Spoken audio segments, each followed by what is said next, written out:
लोकसभा चुनाव के लिए बीजेपी ने अपनी 5वीं लिस्ट जारी कर दी है। होली से एक दिन पहले जारी इस लिस्ट में 111 उम्मीदवारों के नाम हैं और तभी तमाम जो नाम है उनकी तस्वीरें भी लगातार हम आपको दिखाने की कोशिश कर रहे हैं। कंगना रनौत को मंडी से, अरुण गोविल को मेरठ से जो है चुनावी मैदान में उतारा गया है और ऐसे कई नाम हैं जिन्होंने कांग्रेस छोड़ी है, वो अब बीजेपी में शामिल हो गए।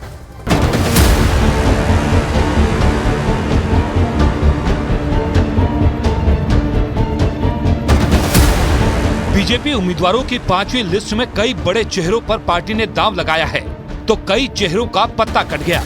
111 उम्मीदवारों की लिस्ट में सबसे ज्यादा 19 उम्मीदवार पश्चिम बंगाल के हैं, जबकि ओडिशा से 18, बिहार से 17, उत्तर प्रदेश से 13, राजस्थान से 7, आंध्र प्रदेश और गुजरात से 6-6, हरियाणा, कर्नाटक और केरल से 4-4, झारखंड, महाराष्ट्र से 3-3, हिमाचल प्रदेश, तेलंगाना से 2-2 और गोवा, मिजोरम और सिक्किम से 1-1 उम्मीदवारों के नाम का ऐलान किया गया है।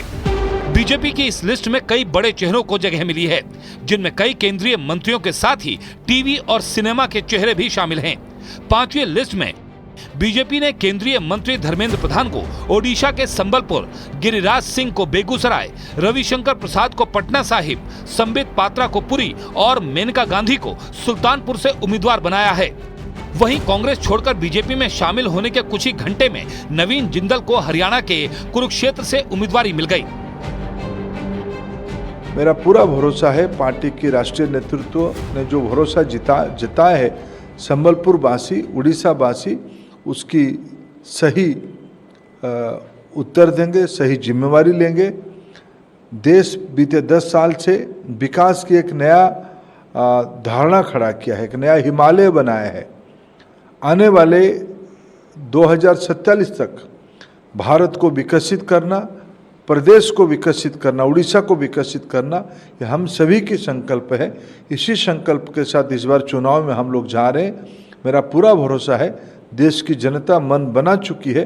प्रधानमंत्री जी की नेतृत्व में उड़ीसा में और केंद्र में डबल इंजन की सरकार लगाएंगे। पार्टी के प्रति अपनी कृतज्ञता ज्ञापित करता हूं कि पार्टी के द्वारा मुझे पटना साहिब लोकसभा क्षेत्र से दोबारा उम्मीदवार बनाया गया है। सभी वरिष्ठों का हृदय से अपनी कृतज्ञता देता हूं कि उन्होंने ये दायित्व मुझे दिया है। पिछले 10 साल में मोदी जी की अगुवाई में भारत बहुत आगे बढ़ा है और अब 2047 तक विकसित भारत के लक्ष्य को हमें प्राप्त करना है। जब मौका मिला कि मुझे भारतीय जनता पार्टी ज्वाइन करने का, तो ये मेरे लिए बहुत सौभाग्य की बात है। और उसके बाद कोई भी मुझे जिम्मेवारी देती, मैं उस जिम्मेवारी को निभाता। और जब बीजेपी ने ये निर्णय लिया कि मैं कुरुक्षेत्र के मैदान में मुझे उतारा जाए, तो ये मेरे लिए बहुत सौभाग्य की बात है कि मैं कुरुक्षेत्र की जनता की मैं दोबारा से मैं सेवा कर पाऊँ। तो इसलिए मैं पूरे तन मन धन से मैं उनकी सेवा करूंगा और माननीय मोदी जी के नेतृत्व में जो विकसित भारत का हम सबका सपना है, हम अपने सपने को हम साकार करेंगे। नई लिस्ट में कुछ चौंकाने वाले नाम भी शामिल हैं, जिसमें रामायण सीरियल के राम, अरुण गोविल और अभिनेत्री कंगना रनौत का नाम है।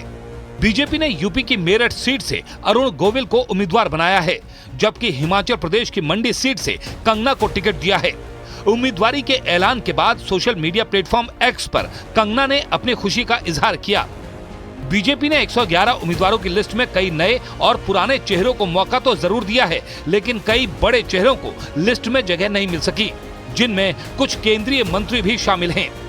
बीजेपी ने इस बार यूपी की गाजियाबाद सीट से केंद्रीय मंत्री वीके सिंह की जगह अतुल गर्ग, जबकि बिहार के बक्सर सीट से केंद्रीय मंत्री अश्विनी चौबे की जगह मिथिलेश तिवारी को, पीलीभीत सीट से वरुण गांधी की जगह योगी सरकार में मंत्री जितिन प्रसाद को, यूपी की बरेली सीट से पूर्व केंद्रीय मंत्री संतोष गंगवार की जगह छत्रपाल गंगवार को और रामचरितमानस पर विवादास्पद बयान देने वाले स्वामी प्रसाद मौर्य की बेटी संघमित्रा की जगह यूपी की बदायूं सीट से दुर्विजय सिंह शाक्य को अपना उम्मीदवार बनाया है। 5वीं लिस्ट में सबसे ज्यादा 19 उम्मीदवार पश्चिम बंगाल से घोषित किए गए हैं और उम्मीदवारों के नाम ने यह साफ कर दिया है कि महिला सुरक्षा और सम्मान बीजेपी का बड़ा मुद्दा है। पश्चिम बंगाल की बसीरहाट सीट से बीजेपी ने संदेश खाली की पीड़ित रेखा पात्रा को उम्मीदवार बनाकर न सिर्फ उस सीट पर बल्कि बंगाल के सभी सीटों पर टीएमसी को कड़ी टक्कर देने का संदेश साफ कर दिया है। मिशन 400 पार के नारे के साथ चुनावी अभियान में जुटी बीजेपी जीत के लिए हर समीकरण को साधने में लगी है और इसके लिए वो एक एक सीट के हर पहलू को जांच परख कर उम्मीदवारी तय करना चाहती है। 5वीं लिस्ट में भी बीजेपी ने कुछ ऐसा ही किया है, जिसका खामियाजा कई बड़े चेहरों को अपनी उम्मीदवारी गंवा कर चुकाना पड़ा है।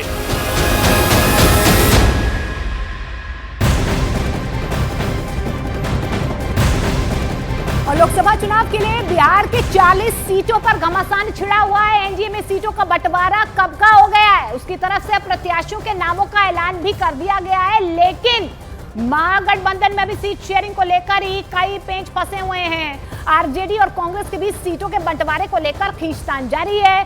सीट शेयरिंग अब तक अंतिम रूप नहीं ले पाई है, लेकिन आरजेडी अपने उम्मीदवारों को टिकट बांटने में लगी हुई है और इसी वजह से कांग्रेस और लेफ्ट दल नाराज बताए जा रहे हैं। दावा तो यहां तक किया जा रहा है कि अगर यही हालात रहे तो इंडिया के दलों में दरार आ सकती है और पार्टियां अलग अलग चुनाव भी लड़ सकती हैं।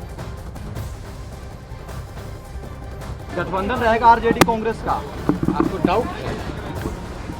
डाउट है तो आप गलतफहमी में जी रहे हैं। और बिहार के अंदर सीटों को लेकर गठबंधन के बीच पेंच फंसा हुआ है। बेगूसराय की सीट पर विवाद थमा नहीं था कि अब पूर्णिया की सीट पर पप्पू यादव ने जंग छेड़ दी है। पप्पू यादव ने साफ कहा है कि चाहे जान रहे या जाए, लेकिन चुनाव तो पूर्णिया में ही लड़ेंगे।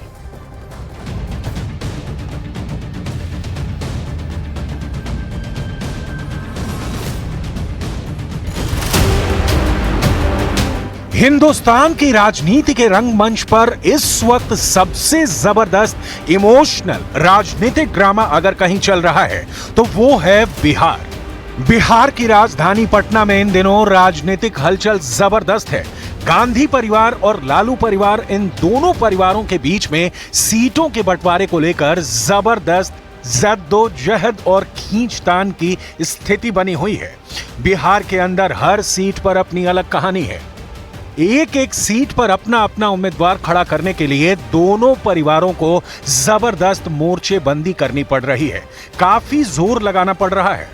कांग्रेस के टिकट पर बेगूसराय सीट से लड़ने का कन्हैया कुमार का सपना टूटता नजर आ रहा है। ये तो एक हफ्ते पुराना मामला है जो अब तक सुलझ नहीं पाया है। यानी इस सीट पर तो पहले से घमासान मचा था, अब एक और सीट पर जबरदस्त राजनीति शुरू हुई है और यह सीट है पूर्णिया की सीट। पप्पू यादव पूर्णिया को लेकर यह कसम खा चुके हैं कि जीना यहां, वरना पूर्णिया के सिवा जाना कहां। तो दूसरी तरफ तेजस्वी यादव यहां पर अपनी राजनीतिक गोटियां सेट करने के लिए एड़ी चोटी का जोर लगा रहे हैं। पप्पू यादव का पूर्णिया से गहरा नाता रहा है। वो यहां से सांसद तो रहे ही हैं, साथ ही कोविड, बाढ़, ये ऐसे मौके रहे हैं जब पप्पू यादव जनता के बीच गए और उनकी सेवा की। चुनाव से पहले उन्होंने एक बार फिर इस इलाके की पूरी किलेबंदी कर दी थी, लेकिन तेजस्वी यादव ने ऐसी चाल चली है कि वह धराशायी होते हुए अभी फिलहाल उस इलाके से नजर आ रहे हैं। आखिर क्या चल रहा है बिहार की राजनीति के अंदर? कैसे टिकट बंटवारे के मोर्चे पर भी लगातार जेडीयू और बीजेपी बिहार के राजनीतिक मैदान में बाजी मारते नजर आ रहे हैं? और आखिर क्यों गांधी परिवार और लालू परिवार के बीच गठबंधन को लेकर जबरदस्त खींचतान नजर आ रही है? बिहार के इस दिलचस्प राजनीतिक समीकरण का पूरा दस्तावेज हम इस रिपोर्ट में आपको दिखाने वाले हैं। सबसे पहले हम आपको लेकर चलते हैं पूर्णिया। बिहार का पूर्णिया जिला पप्पू यादव का गढ़ रहा है। पप्पू यादव के राजनीतिक संबंध लालू परिवार से भी बहुत अच्छे हैं और गांधी परिवार से भी। पप्पू यादव दोनों परिवारों को विचारधारा की डोर में बांधकर चलना चाहते हैं, लेकिन पूर्णिया की सीट छीन लिए जाने की आशंका से ही वो बेचैन है। घी कहाँ गिरा तो दाल में, दाल कहाँ गिरा तो घी में।